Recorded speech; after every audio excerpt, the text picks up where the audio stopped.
네, 미술로 시작해서 국어로 끝을 내는 정말 통합교육의 전형적인 그런 교육을 실시하고 있네요. 그럼 교수님, 우리나라의 일선 현장의 미술 교육은 어떻게 진행이 되고 있어요? 예, 우리나라도 최근에 들어서는 많이 바뀌긴 했습니다. 네. 그런데 아직도 학교나 학원에서 책상에 앉아서 그리고 팔절지 스케치북에 어떤 크레파스나 수채화라 그리는 것이 중심인 게 많고요. 또 어떤 대상을 닮게 그리는 것을 중점적으로 가르치는 경우가 많죠. 저희 20년 때 하던 미술 교육 아직도 그대로네요. 예. 근데 요즘에는요, 이렇게 다니다 보면 미술학원이 정말 많거든요. 네. 다양하기도 하고. 근데 언제부터 다니면 좋을까? 이것도 굉장히 궁금했었고요. 또 선택을 할 때 주의사항이라든지 무슨 뭐 요령 같은 게 있다면 좀 조언 좀 해주세요, 선생님. 네. 우리가 미술은 뭔가를 그리는 거라고 생각하는데 미술은 아이가 이제 병원에서 처음에 집에 왔을 때 천장에다 모비를 달아주고 그걸 바라보는 것도 미술이고요. 네. 뭐 아이가 뭐 젖병 가지고 놀다가 우유 가지고 바닥에 그림 그리는 것도 미술이고요.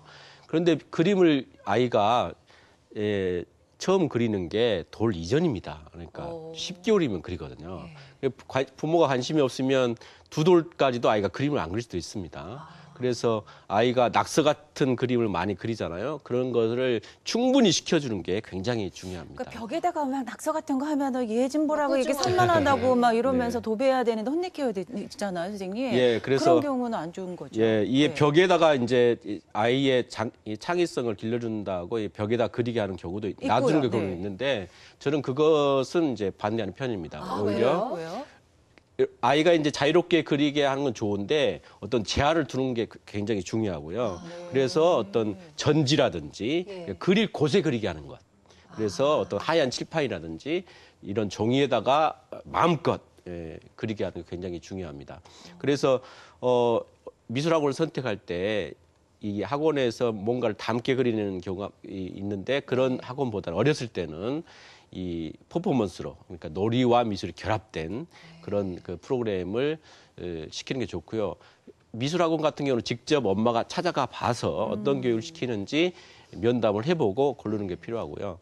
그것보다 더 좋은 거는 엄마가 집에서 이렇게 놀이와 결합돼서 아이와 놀아주고 또 애착 형성하면서 미술을 시키는 게 가장 좋다고 볼 수 있겠습니다. 저는 저희 서연이 어렸을 때 한 만 2살 정도 됐을 때 그 목욕탕 벽에다가요. 전지를 붙여놓고 물감을 그냥 줬어요. 손에 그러니까 페이스 페인팅 하는 그 물감으로 해서 손에 잔뜩 묻혀가지고 막 그냥 오로지 손밖에 안 찍더라고요. 근데 되게 아이가 스트레스를 그걸로 많이 풀었던 것 같아요. 이런 재미있는 그것들도 생각만 해보면 전지 그거 뭐 몇십 원 얼마 하지도 않는데 정말 집에서 엄마들이 얼마든지 잘 시켜줄 수 있거든요. 오늘 소개해 드리려고 했었던 그 윤지맘도 집에서 굉장히 재미있는 미술 활동들을 많이 하고 있습니다. 아이가 5살, 3살인데요. 이 윤지맘은 집에서 어떻게 미술을 가르치고 또 그리게 하고 있는지 한번 살펴보겠습니다. 안녕하세요. 부모 제작진이 소개해드릴 이분은 미술맘 전현영 씨. 첫째 5살 윤지, 그리고 둘째 3살 윤성이의 어머니이자 미술놀이로 유명한 파워블로거 전현영 씨인데요. 엄마표 미술놀이 전문가가 되시기까지 어머니 어떻게 하신 거예요? 아기가 태어나면 누구나 똑똑하고 예쁘고 밝게 건강하게 키우고 싶어 하잖아요. 저도 그런 욕심이 많았어요. 육아서를 1권, 2권, 3권, 4권, 뭐 수십 권, 수백 권 이렇게 접할수록 제가 깨달은 거죠. 아, 놀이가 아이한테 필요한 거구나. 지금 이 시기의 아이들에게는 놀이가 가장 중요한 거구나. 결혼을 하고 아이 둘의 엄마가 되면서 어떻게 하면 우리 아이들에게 효과적인 교육을 해줄 수 있을까 고민이 많았다고 하는데요. 처음엔 그저 최고의 교육이 학습이라고 생각하며 아이를 위해서 육아서적도 많이 보고 공부도 많이 했다고 합니다. 하지만 생각만큼 잘 되지는 않았습니다. 진짜 우리 애만 아무것도 안 하는 거야. 어떡하지? 나무 기둥도 그려주고. 그러다 깨닫게 된 사실이 아이들에게는 엄마의 학습 욕심이 아닌 오감을 자극하는 놀이가 중요하다는 것이었습니다. 시각, 청각, 촉각, 후각, 미각까지 미술놀이에서는 전부 다 모든 게 만족이 되거든요. 근데 0에서 5세까지는 오감 만족이 굉장히 중요한 시기고 꼭 필요한 시기잖아요. 그래서 미술놀이가 너무 좋고 또 미술놀이를 하다 보면 아이들이 심리적으로 안정감을 많이 느껴요. 그리고 또 요즘 엄마들이 가장 관심 가지고 있어하는 창의적인 놀이가, 창의적인 교육이 가능하다는 거죠.